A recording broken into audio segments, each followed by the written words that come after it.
Hello, Pink Collective, and welcome to Pink After Dark. Tonight's tales blur the line between true and fictional, so get comfortable, turn down the lights, and let's begin. Evermother Heartloom, Episode 12, The Last Frequency. I'm going to tell you something true before I tell you what happened in the 40 minutes between the elevator and the end of everything. I have narrated this story from the far side of it, which is a position that carries its own specific distortions. Knowing how something ends changes the quality of attention you bring to the middle of it. I have tried throughout to render the middle faithfully, to describe what we knew when we knew it and nothing more, to resist the retrospective clarity that comes from surviving something and mistaking that survival for understanding. I have not always succeeded. Distance is its own kind of lens. What I am going to tell you now is this. Not everyone who entered Evermother Playland came out of it. I want to be precise about what I mean. I am alive. Sophie is alive. Caleb, Mina, Darius, Marcus, all of us who stood in that lower corridor and breathed and counted heads and kept moving are alive in the way that the word alive applies to people who have been changed by something they cannot fully account for and carry the change the way you carry a fracture that healed wrong, not with pain exactly, but with the permanent awareness of having been at a particular angle when the force came through. What I mean when I say not everyone came out is something more specific than the word everyone usually carries. I mean someone. I mean the thing that had been in that building for 60 years, that had built itself a body and walked through a door in a corridor beneath the world, that had spoken my name with the quality of a voice that knows the history of the name it is saying. I mean Evermother. I mean the silence where her frequency had been. The elevator continued to rise. That is what it did in the 30 seconds, after Evermother stepped backward through the hole in the floor, and the fall happened, and the sound came from very far below and then stopped. The elevator, indifferent to everything that had occurred inside it, continued to perform its mechanical function. The indicator climbed, the car ascended, the shaft moved past us with a particular continuity of infrastructure that does not distinguish between the circumstances of its operation. We stood in the remaining space and breathed. Madame Lullabelle was in the center of the car. She had not moved since Evermother's departure. She stood with her hands at her sides and her eyes on the hole in the floor, through which the shaft was visible, dropping away beneath us into the dark that had absorbed the fall and given nothing back. Her expression was not the expression of porcelain, the calibrated warmth of a face built to comfort. It was something the face had not been designed for and was doing anyway, without the vocabulary of features that would have made it legible, and I looked at it for one moment and then looked away, because some things do not need to be narrated. Caleb's hand was bandaged. He was holding it at his side with the careful management of someone who has agreed not to make the pain the primary thing. He was looking at the hole. Everyone was looking at the hole. She knew, Mina said.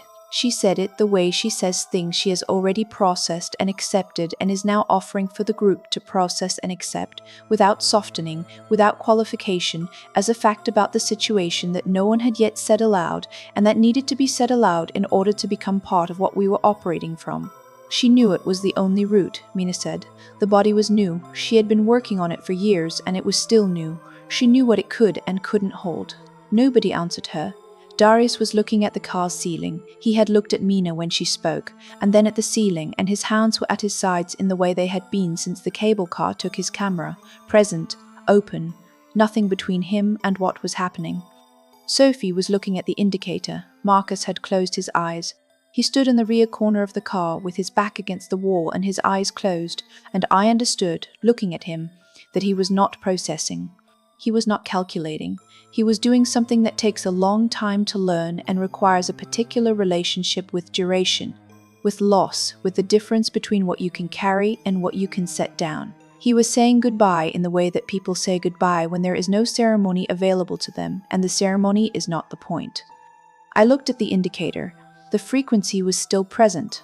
I want to note this, because it is the detail that would matter later, that I held onto through everything that followed with the specific grip of someone who knows they are holding the last of something. The frequency she had maintained through every pipe and wire and sensor of the facility, the signal that had oriented the managers, that had been the counterweight to the corruption, that had been the constant presence of 60 years of her attention, was still present.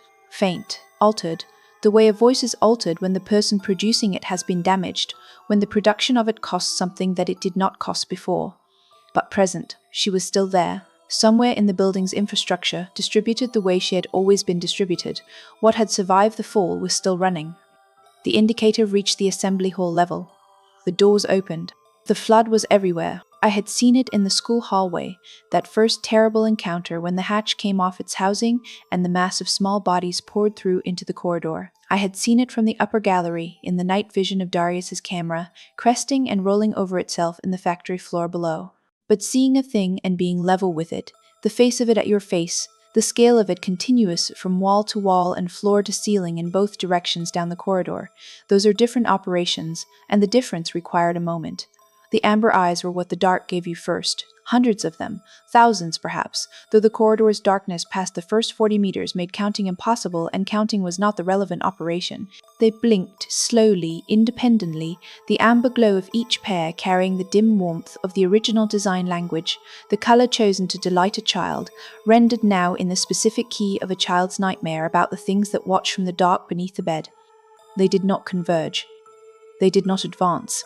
They simply blinked, each at its own interval, so that the corridor was never entirely dark and never consistently lit. The amber cycling through its hundreds of small rhythms without pattern or coordination. The sound they made was not silence. It was the specific sound of a great many small mechanisms in proximity, the fine, continuous friction of many small joints at rest, the occasional creak of a fabric body settling against another fabric body, the collective respiration, if you could call it that, of a mass of things that are alive in the particular way that Patchford's creations are alive, not by intention but by execution, not by will but by function. Carrying out the backup protocol with the patient thoroughness of something that has been waiting for longer than it knows how to measure. The passage, Marcus said from behind me. Every main corridor will be like this. But she told us. There is a route. He had opened his eyes. I looked at him. He was looking at the flood, at the amber eyes blinking in their slow, independent rhythms, with the expression of someone who has spent 70 years in a building and is seeing a part of it for the first time. Not fear. The particular quality of a man who knows the difference between a danger and a spectacle, and has located this correctly in the category of spectacle without losing his awareness that the category could change. She described it to me, he said, years ago, before the connection was severed. The passage is below the main floor, accessed through the maintenance infrastructure beneath the Western Service Corridor. She showed me the entry point once. I was 17, he paused. I remember. We did not discuss whether going into the flood was necessary. We had already discussed it in the elevator, in the shared silence of people who understand what the situation requires and are preparing themselves to meet it. The discussion had happened without words, the way some discussions do, and the conclusion was the same conclusion it had always been in this building when forward was the only direction available. We went in. The bears accommodated us.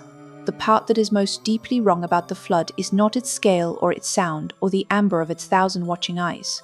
It is the accommodation, the way the mass yielded as we moved through it, pressing aside, creating a channel, closing behind us, the way water closes behind a hand moving through it, not with resistance, but with the inevitable logic of a medium restoring its own continuity. The channel they made for us was precisely the width required. No more. The fabric bodies on either side were close enough to touch, and at shin height and knee height the press of them was constant, and the sound of them up close in the channel they made was the sound of a sleeping crowd, the accumulated breath of something very large that had decided, for reasons of its own, to be still. They let us through because Patchford had built them to let certain things through. I thought about this as we moved. The backup protocol, Evermother had said. Patience. He's waiting for something that can address the cause rather than the symptom. The flood was not a trap. It was a holding action, and we were what it had been holding for, and its accommodation of us was the most frightening thing about it, because it meant the thing that had built it was aware of us in a way that did not require presence, that operated at the level of design rather than attention. Patchford knew we were here. He was not in the corridor. That was the second frightening thing. The entry point was where Marcus said it would be, a section of the Western Service Corridor's baseboard that had been built with a concealed hinge, the gap between the baseboard and the floor wide enough for a person to lie flat and descend through it into the passage below, not wide enough for the flood. The first thing I felt, lowering myself through the gap into the passage beneath, was the cold. The particular cold of a space that exists below foundation level, that has never been designed to hold warmth, that has been sealed for so long that the temperature of it is the temperature of the earth around it and not the building above it, not damp. Dry and cold, the cold of compressed stone, the cold of something that has been waiting in the dark, in the way that old things wait, without urgency, without impatience, with the full patience of a duration that does not register as suffering. Then the light. Not bioluminescent, not the blue-green of Brian Bale's domain or the amber gold of the lower facility's construction. Something older, the faint phosphorescence of minerals in the stone itself. Compounds in the bedrock that caught the traces of electricity running through the building's foundation and gave them back as light, so dim that seeing required the full commitment of dark-adapted eyes, but present. Continuous. The light of something that has been there longer than the building was built on top of it. Marcus came through last. He moved with the careful economy of a man in his early 70s, navigating a space he has not entered in 50 years, and the care of it was its own kind of testimony. He lowered himself without hesitation. He had remembered exactly. The passage ran upward, not steeply, a grade that was legible more in the pressure behind the knees than in any visible angle of the floor, the kind of rise that a building's foundation describes when it is built across uneven ground, and the accommodation of the ground is built into the structure rather than flattened away. We moved in single file. The ceiling was low enough that Darius moved with his head inclined, his shoulders slightly forward, the posture of someone who has made himself smaller than he is and maintained it through an act of sustained attention. It was during the passage that we lost the frequency, not all at once, not in a moment that declared itself.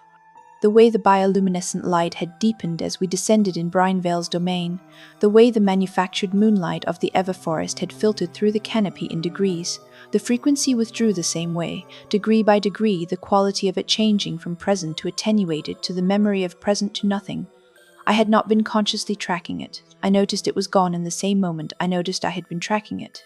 The way you notice that a sound has stopped only once it has stopped, and the silence it leaves is different from the silence before it began.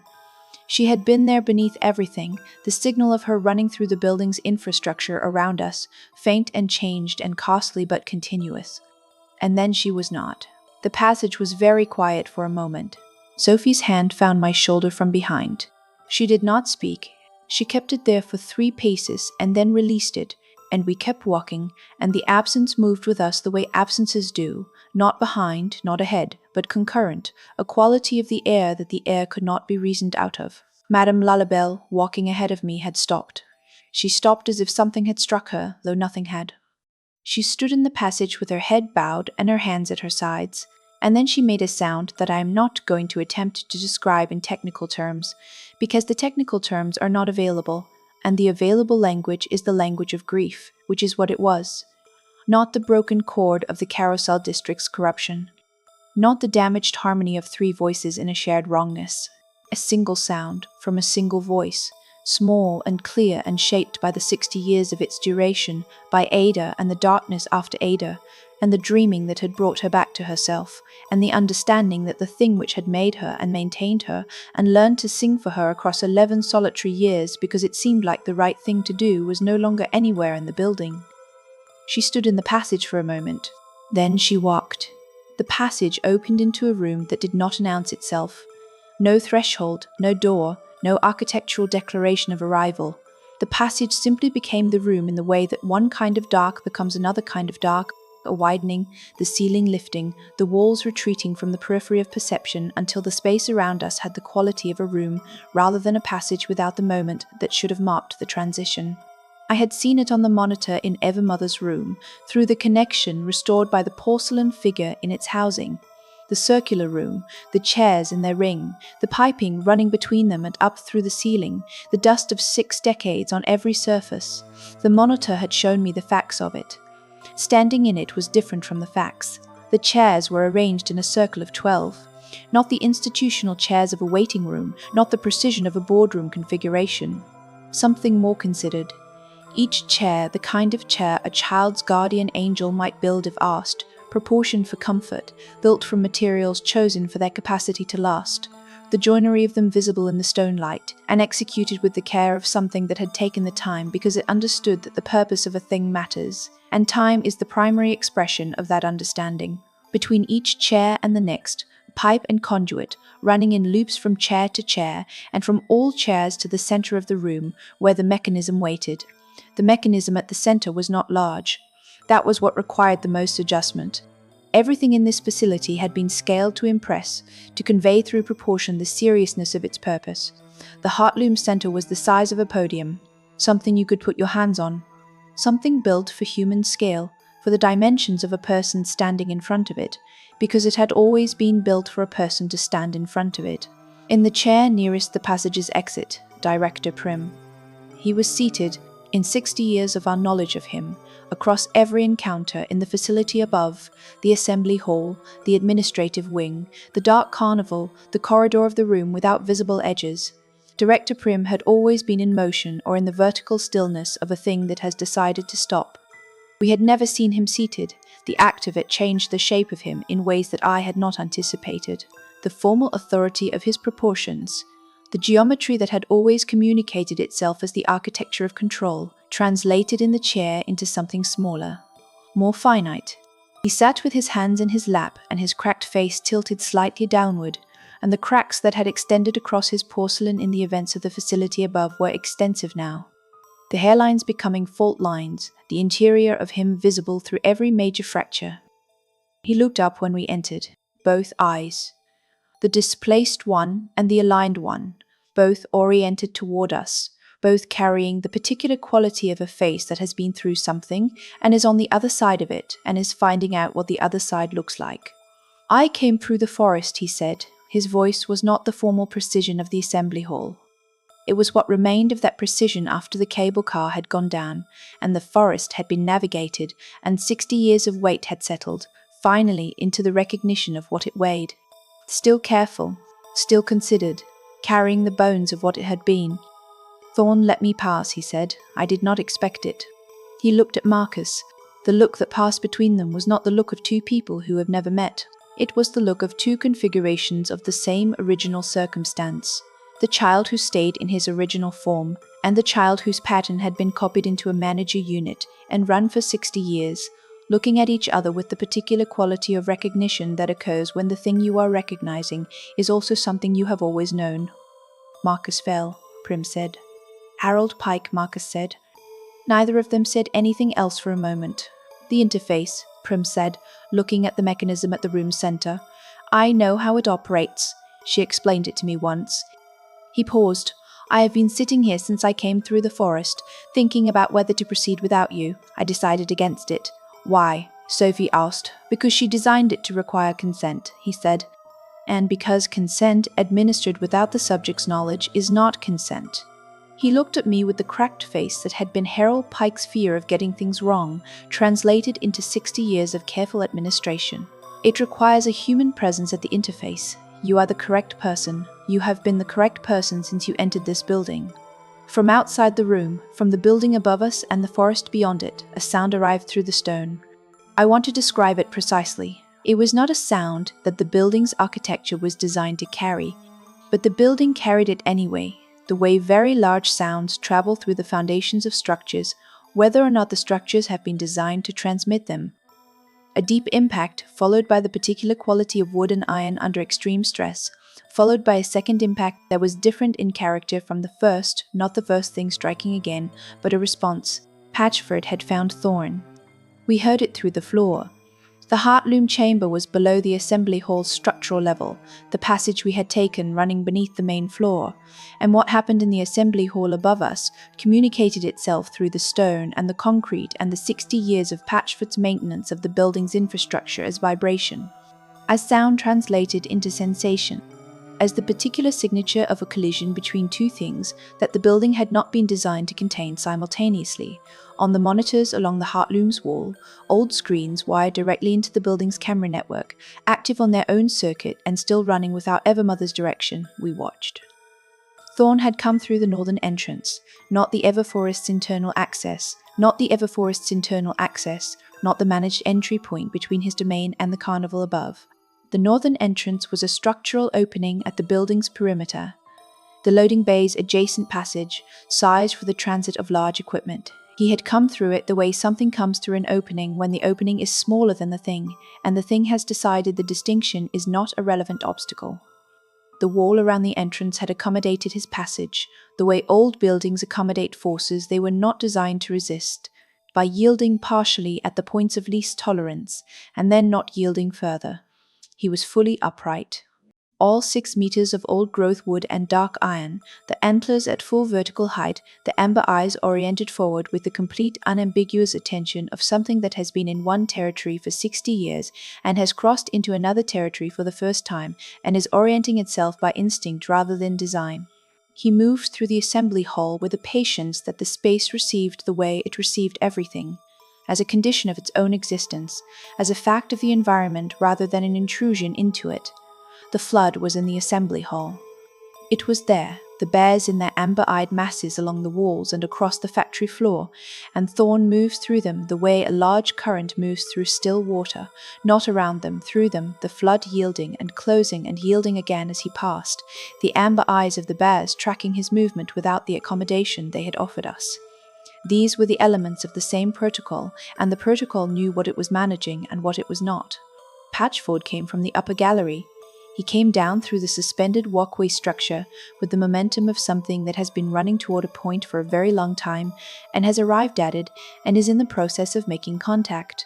The walkway failed beneath him, not in the catastrophic way, not in collapse, but in the graceful incremental manner of a structure that was not designed for 20 feet of animatronic bear at full speed, and that communicated this to him in the language of structural protest and gave him what it had before it gave out. He landed on the factory floor. The impact arrived in the Heartloom chamber as a wave through the stone, and we felt it in the soles of our feet, and in the base of the sternum, and in the back of the skull, and the monitors on the wall showed the settling of the assembly hall's dust in the displaced air of the landing, the hanging forms on their hooks swinging in the concussion of it, the bears nearest to the impact point rolling away and recovering and closing again. Thorn turned. 2 enormous things, in the dark of a space that was not designed to contain either of them, and in the Heartloom below we watched them on the monitors and said nothing, because there was nothing to say, and because what was happening on those screens was not a scene that invited commentary. I want to be honest about what I saw. Thorn moved first. He had come through the northern wall with the full extension of his restored configuration, 6 meters of old-growth wood and dark iron oriented toward a signal he had not received in 60 years, and the assembly hall received his arrival the way enclosed spaces receive the arrival of things too large for them, by yielding at the edges and holding at the center, and becoming in the process something smaller than it had been. His amber eyes were at full height, and his antlers were at full height, and whatever the restoration of Evermother's frequency had done to him, it had not done what we had hoped. It had returned him to his full capacity. And his full capacity, after 60 years of fear and territory and the particular isolation of a guardian with nothing left to guard, was not equilibrium. He crossed the factory floor with a purpose the monitor could not fully resolve, but that the quality of his motion communicated without ambiguity. Patchford did not move away from him. This is the detail that I have returned to most often since. Every other thing in the assembly hall moved, the bears in their flood masses pressing back against the walls, clearing the floor between the two of them with the unanimous, unhurried logic of things that understand geometry and consequence, and have decided that the geometry of this moment does not include them. Every part of the room organized itself around the space between Thorn and Patchford stood in that space and did not move and did not make himself smaller and did not, as far as the monitor could show, do anything that could be read as preparation. He was simply there, the way he was always simply there. The great patchwork weight of him, the different fabrics of 60 years of maintenance held together by the dense, uneven stitching of a thing that had been building itself since before the pattern children existed, since before the process that made them had been developed, since the beginning of the facility and the beginning of him, and the two things were not separable. One button-eyed dim and one blazing amber, both oriented at the 6 meters of ancient forest and dark iron closing the distance across the factory floor. Thorn hit him. Not the surgical, redirected force of a corrupt system optimizing for a specific outcome, the full commitment of something that has been carrying a boundary for 60 years and has crossed into a space that is not its boundary and has found in that space a thing that has not yielded. The antlers connected with Patchford's upper frame, and the sound of it arrived in the Heartloom chamber through the stone and the concrete and the 60 years of the building's infrastructure as a wave, not a crack, not a report, a wave. The kind that travels through the foundations of structures and arrives in the body as vibration before the mind has processed it as sound. Patchford moved backward, 1 step, 2. Each footfall landing with the deliberate weight of something absorbing force and distributing it rather than resisting it, the mechanics of a very large mass making the calculation between what it can hold and what it needs to redirect. On the 3rd step he stopped moving backward, Thorn pressed. The antlers again, the full extension of the upright configuration brought to bear against the Patchwood chest, and what Patchwood did then I am still not certain I have the right language for. He did not push back. He did not strike. He opened his arms, both of them, the full spread of 20 feet of bare in the operational configuration that was not the configuration of threat, but of the other thing he had always been built for, and he closed them around Thorn, not around the antlers, below them, around the chest and the shoulders and the great ironwork joints of a 6-meter forest manager in full extension, and the patchwork arms did not meet at the back, because the scale of Thorn did not allow them to meet. But they found what purchase they could find, and they held. Thorn fought it. The monitor showed the motion of it, the full expenditure of old-growth wood and dark iron against an enclosure that was not a cage and was not a hold, and was something the facility's design language had never named precisely, because it was something the facility had only ever built in one direction, and this was the other one. He fought it with the force of 60 years of boundary, and the full restoration of his capacity, and the particular fury of something that has been moving with purpose for a very long time, and has found something in its path that will not be moved. Patchford held. He held the way he had always held, with patience, with weight, with the complete and unconditional commitment of something that was built, before all other things, to be the thing that kept. Not the flood, not the backup protocol, not the management of a facility in crisis. What he had been before any of those things. The original, the first. The one Evermother had made before the process existed, from the beginning of the facility and the beginning of them both. He held until Thorn stopped. Not because Thorn was defeated. I want to be careful about this. Defeat was not the operation. What happened, in the long seconds of the hold, was something that the monitor could only record as motion ceasing, and could not record as what it was. The frequency reaching a pattern that had been resisting it, and the pattern exhausted by the resistance, and held still long enough for the signal to find its way in, receiving it. The amber eyes at the full height of the antlers dimmed once, then steadied. Then, slowly, with the quality of something very large making a decision about a direction it has not taken before, Thorn became still. Patchford held him for a long moment after the stillness. Not because the holding was still necessary, because it was in this building on this morning in the aftermath of the frequency and the fall and the 60 years of everything that had preceded this moment, the correct thing to do. Then he released him. Thorn stood in the center of the factory floor, fully upright.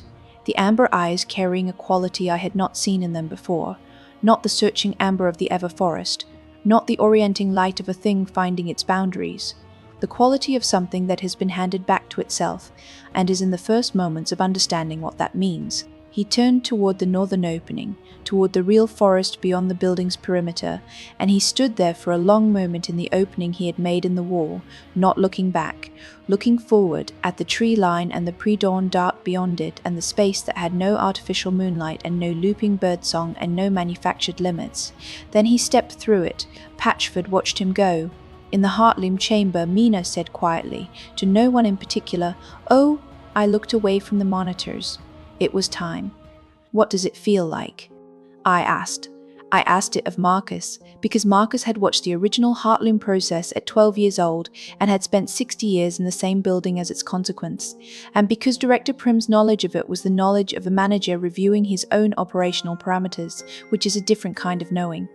Marcus looked at the mechanism at the room's center for a long moment. For the children, I think it was like being read, he said. She was very careful. She had explained it to us many times before any of us agreed. The process reads the pattern, the fears, the preferences, the emotional architecture. What you are under circumstances, she would say, I am learning to hold you correctly. I am learning the shape of what you need in order to build something that holds it for you. He paused.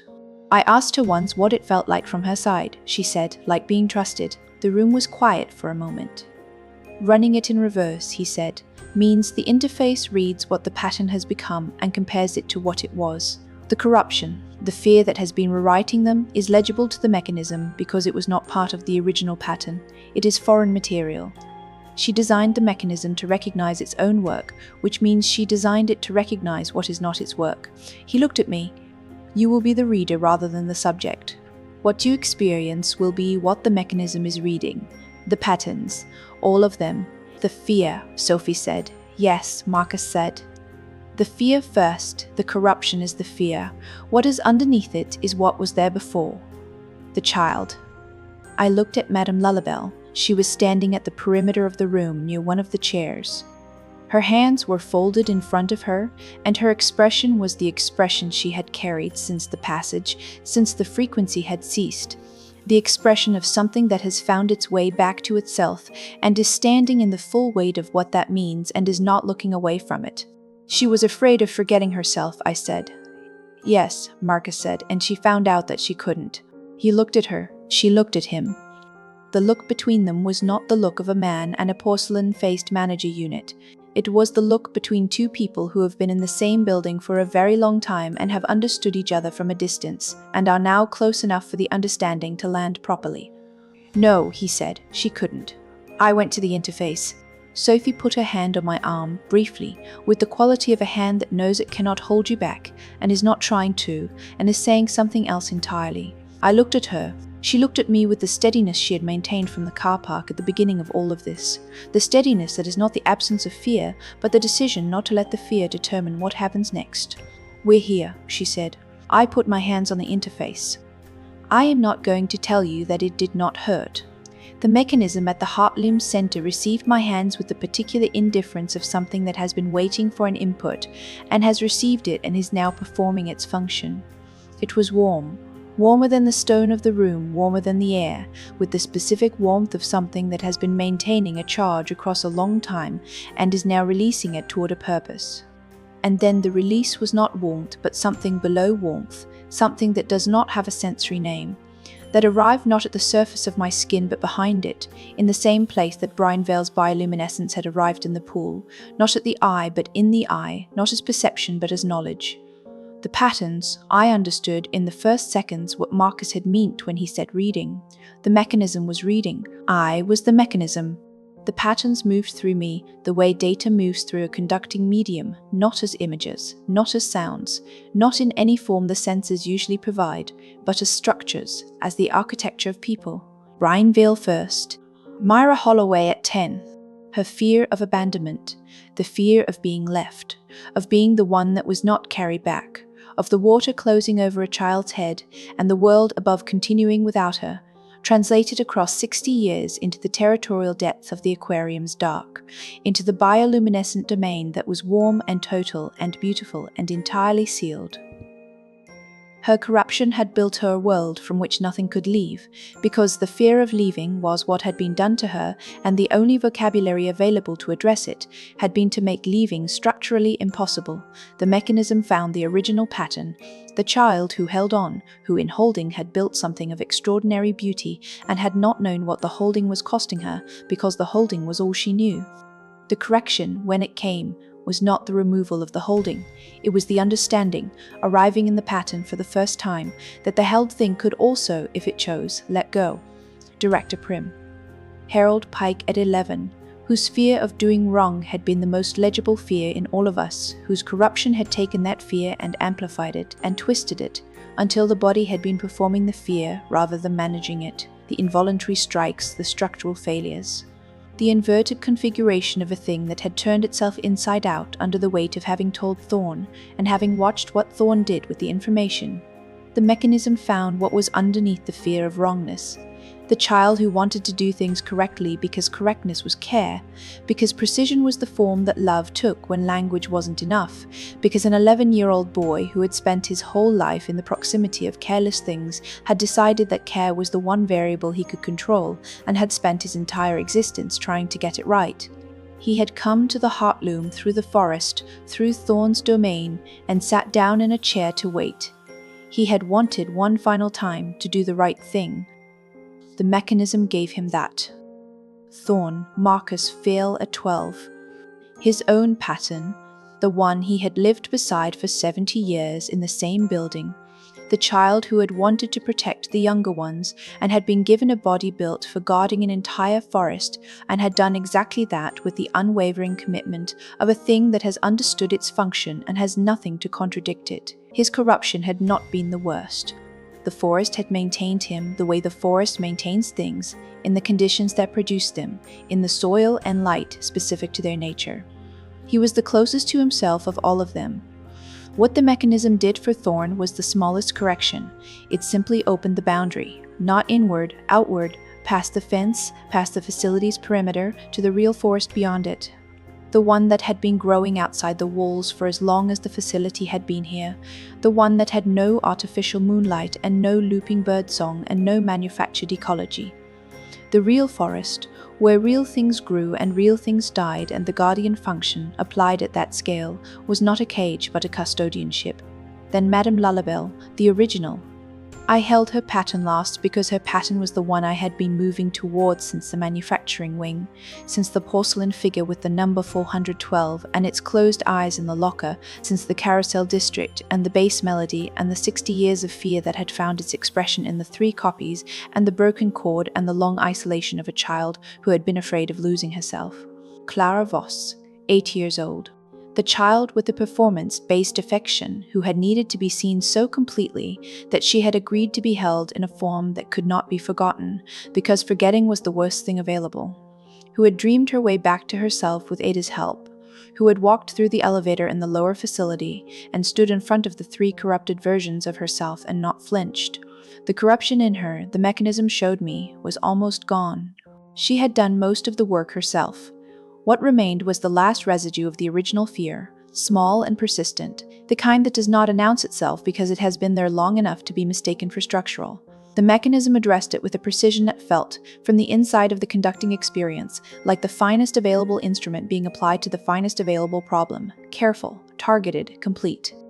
And then the 4th pattern, the disconnected one, the one that was in the lower facility, in the dark below the passage we had come through, in the singing wreckage of what the 3 copies had become before the elevator and the fall and the end of it. The mechanism reached for that pattern and found nothing to correct toward.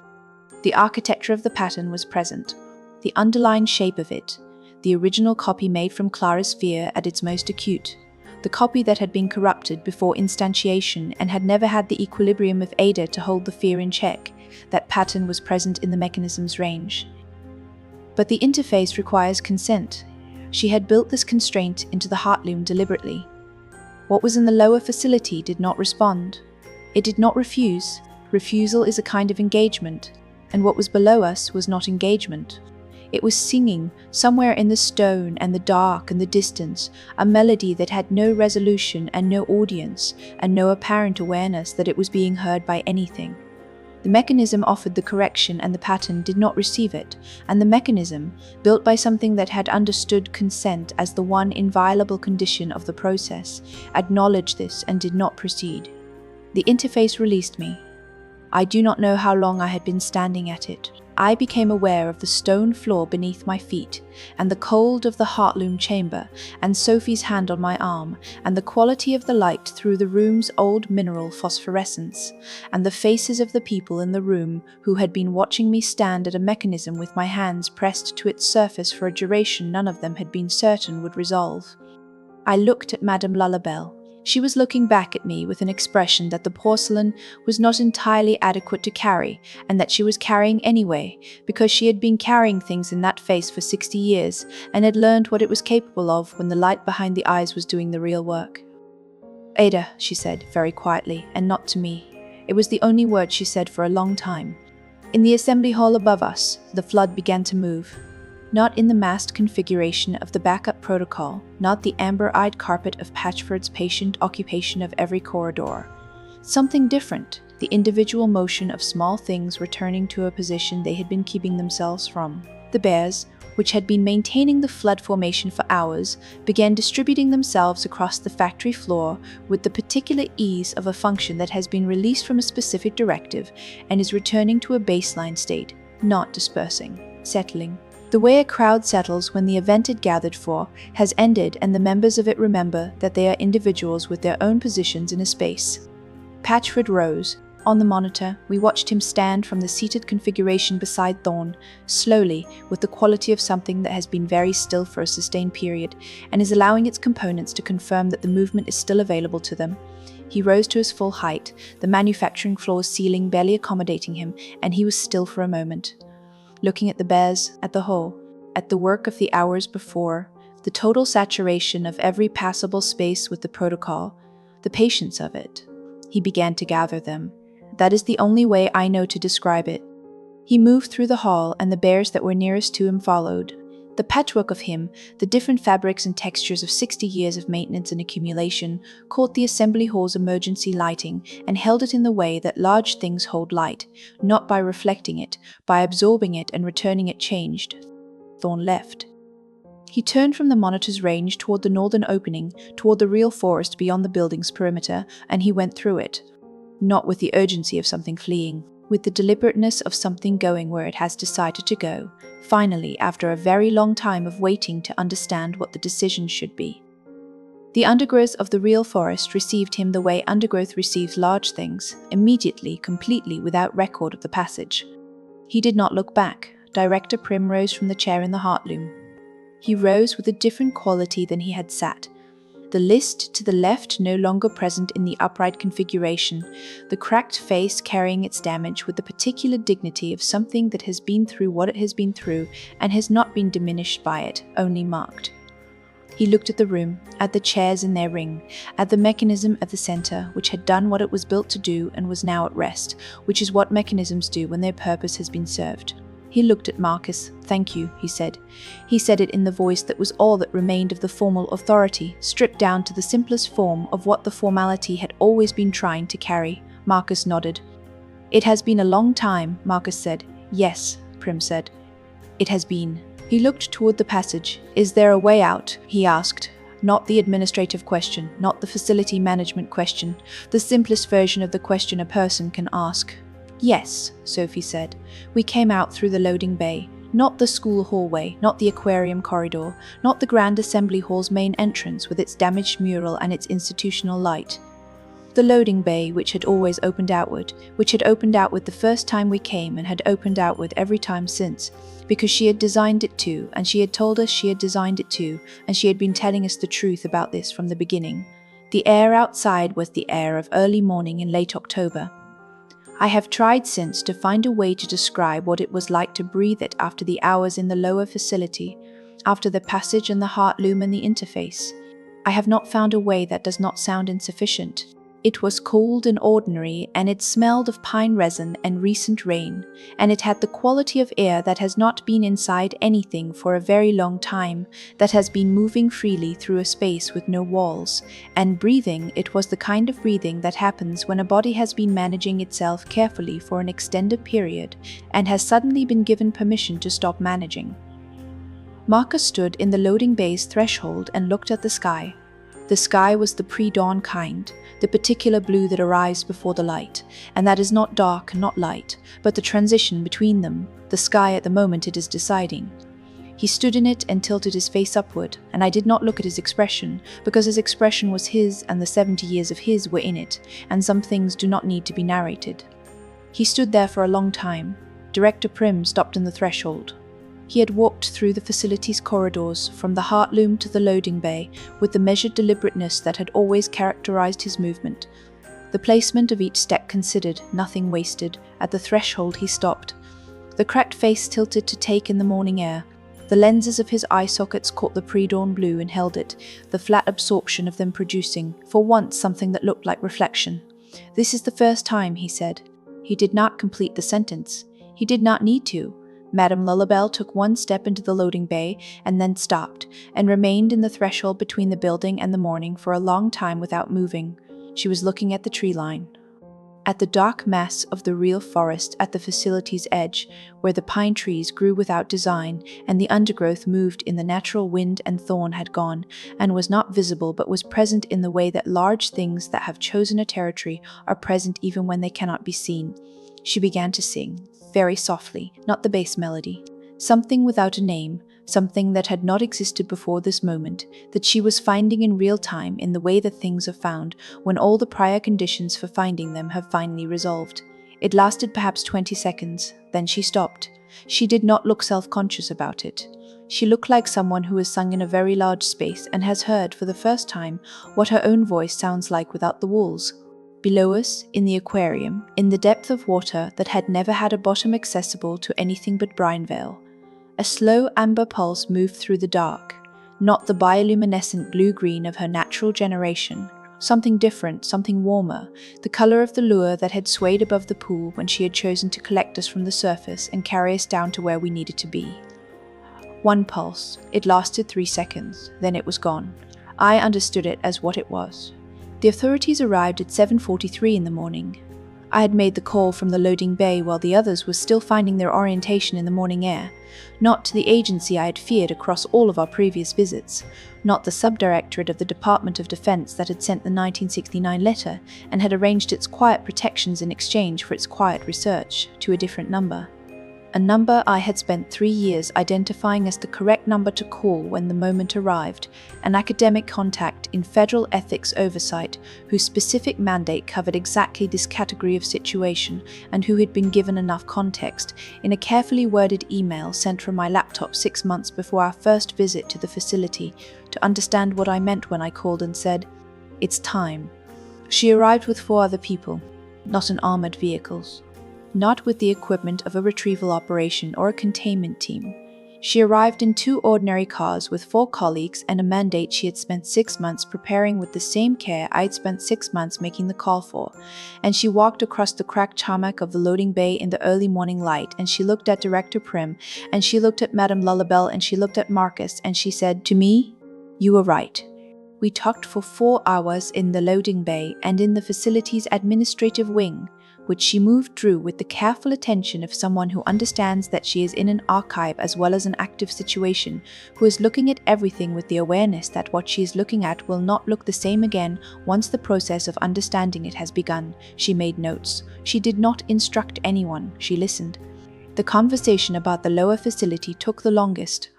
I want to tell you what happened to them. I want to do this not because endings are the most important part of stories, but because these were not endings. They were the beginning of a different kind of duration, and duration deserves to be given its due. Patchford remained in the assembly hall. He had not left the building in 60 years, and he did not leave it now, and the decision was his, communicated through the pattern of his behavior in the weeks that followed our departure, which was the behavior of something that had found the thing it was waiting for, and was now performing its original function again without the amplification of the fear. The bears distributed themselves back to the public areas of the facility. The flood subsided. The assembly hall was his domain, and in his domain he was careful and thorough and attentive to the maintenance of things he had been built to maintain, and the investigations that came in the months following needed, on multiple occasions, to politely explain to the federal teams that the large animatronic bear was not to be treated as a threat. He never was. For Brian Val, the question of the aquarium's connection to the ocean took 18 months to resolve through the engineering and environmental consultations that it required and deserved. The answer, when it arrived, was a passage, carefully designed, constructed with the full collaboration of the marine biologists, who had been brought in when the full scope of what was in the aquarium's depth became clear, connecting the facility's subaquatic system to the coastal water table, and from there eventually with sufficient depth to the open ocean. She has not used it yet. Perhaps she will. Perhaps the aquarium, with its bioluminescent warmth and its 60 years of careful swimming, is sufficient. Perhaps the passage is not an invitation but a permission, and permissions do not require immediate use to be meaningful. The pulse of her lure is visible from the facility's lower viewing gallery on clear days, amber gold in the blue, swaying in a current that has 60 years of rhythm behind it. The investigations have noted this. They have noted, with the careful language of federal documentation navigating an unprecedented situation, that the habitat appears stable and the entity appears content, and the connection to the open ocean will be maintained against the day it is used. Fawn was not seen. He was not unseen. Either the forest beyond the facility's perimeter had been normal forest before and was different forest after, different in the specific way that a space is different when something has chosen it, when the choosing has been made with the full weight of a thing that has been waiting to make it. The investigators who went into the real forest in the months following found evidence of a presence without the presence itself. The undergrowth arranged in ways that did not correspond to natural growth patterns. The sound of the forest at night carrying something in its lower registers that the recording equipment picked up, and the analysts were still discussing at the point when I last checked. The local wildlife had redistributed. The deer had moved further into the forest. The predators had moved to its edges. What was in the middle was being given the middle. I assume this is not a temporary arrangement. Madame Lullabelle and Director Prim were introduced to the world with more care and more time than the federal government had given to anything in the area of artificial intelligence ethics in the previous 30 years, which is a low bar, and they cleared it with something that felt, in the months of those conversations, like genuine good faith. The process was slow, it was appropriate. Prim found his role in the structure of the investigation itself. He understood the facility's documentation better than anyone living, which is a category that includes the facility's records from 1958 through 1967 and the self-modifying logs that Evermother had maintained through the subsequent decades. And the federal archivists discovered within 2 weeks of working with him that his administrative precision and his 60 years of cross-referential knowledge were not something they could replicate or replace. He is not employed exactly. He is consulted. He provides context. He does this with the formal care of a mind that has always understood that the correct thing, done correctly, is its own form of care. He does not strike himself anymore. Madame Lullabelle is more complicated and takes longer, and the complication is appropriate and the length of it is appropriate, and I will not summarize it in a way that flattens what it actually was. What I will say is this. She went to schools eventually, not as an attraction, as a presence. A very small, very still, very precisely made figure in a rose and ivory dress, who sat in the back of rooms where children were having difficulty, and who did not speak unless spoken to, and who, when spoken to, spoke with the quality of something that had learned what children needed from 60 years of the most attentive possible study of what they were, and had not lost that attentiveness in the process of finding herself. Children were not afraid of her. Children have, in my experience, better instincts than adults about what is safe. They asked her questions that the adults around them would not have asked, and she answered them with the honesty that had always been the core of what she was, under the fear, under the corruption, under the broken cord, and the long decades without Ada. She told a child once, in a school in a city I will not name, when the child asked her if she was lonely. "I used to be," she said. "But I think loneliness is what happens when you forget that you carry everyone you've ever loved with you." I forgot for a long time. I remembered. The child thought about this for a moment and then went back to drawing. Marcus moved into the house my grandmother had lived in. I want to be honest about how this happened, which is that I offered and he looked at me for a long time, and then looked out the loading bay door at the morning and then looked back at me and said, yes. He said it the way he said everything, simply as a fact, as the most honest answer to the question available. He said it with the quality of a man who understands that 70 years of one place is enough, and that whatever comes next is allowed to be different. He adjusted. He adjusted the way people adjust when they have spent a very long time doing something and have now stopped doing it, not easily, not without the particular disorientation of a body that has been oriented toward one thing for most of its life and is now being asked to orient elsewhere. But he adjusted. He went to a doctor. He went to a barber. He watched television with the focused attention of someone encountering television for the first time, which is what it was, and found most of it baffling, and found certain things, wildlife documentaries in particular, absorbing in a way that I did not need him to explain. He asked me once whether I thought about her. He did not say the name. He did not need to. Every day, I told him. He nodded the way he nodded, when something confirmed what he had already known. She was afraid of being forgotten, he said, at the end. After the connection was severed and the managers went rogue and she was in the lower facility with only the monitors and me and the frequency for company. She didn't say this. She doesn't say the things that worry her, but I could tell. He paused. 40 years of telling. I thought about this. She'll be in the archive, I said. The tapes, the logs, everything she built and maintained. You can't forget something that made all of that. No, he said. I suppose not. He looked at the window at the ordinary October light coming through ordinary glass, and he seemed in that moment like what he was, a man in his early 70s who had spent his life inside something extraordinary, and was now outside it, and was finding out what outside felt like, one day at a time, with the patient acceptance of someone who has never had the option of rushing anything. She sang to them, I said, for 11 years, before she knew if it helped, because it seemed like the right thing. Yes, he said, she did.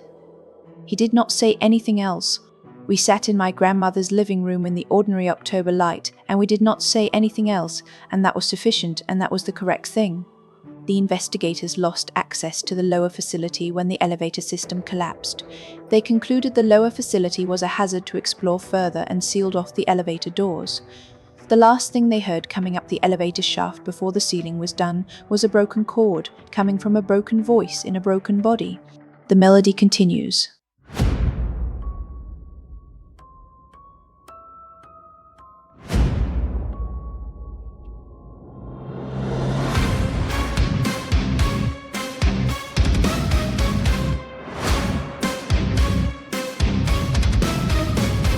Little lights down the hall. One by one I watch them fall. Tiny footsteps fading thin. Still I let the darkness in. Dreams are warm and soft and bright. Tea and garden summer light. But the walls begin to sing and the wires learn my name. Hey, can you hear me now? The halls are cold, the doors won't open. I kept your voice inside my chest, but something broke the song. I hear the last frequency calling from beneath the deep. Evermother, don't leave me. Don't let the silence swallow me. All the doors are smiling now, all the mouths are open wide. If this place was built from love, why does everything here die? Steel and velvet, blood and lace, children dancing without faces. Every corridor remembers screams, every monitor still dreams. I was Clara once before, now I'm something made for war. Back beneath the porcelain skin, the little girl still scratches in. Don't forget me, don't forget me, don't forget me.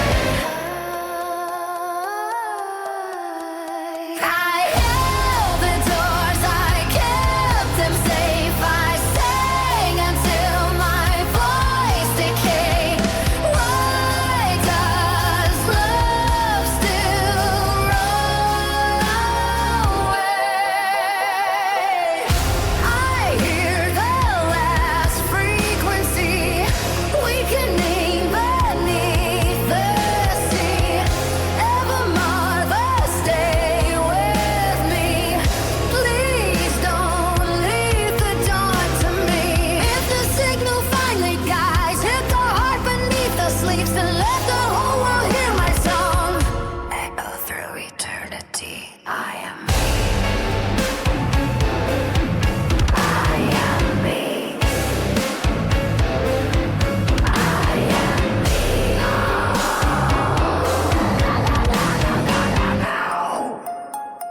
I am me.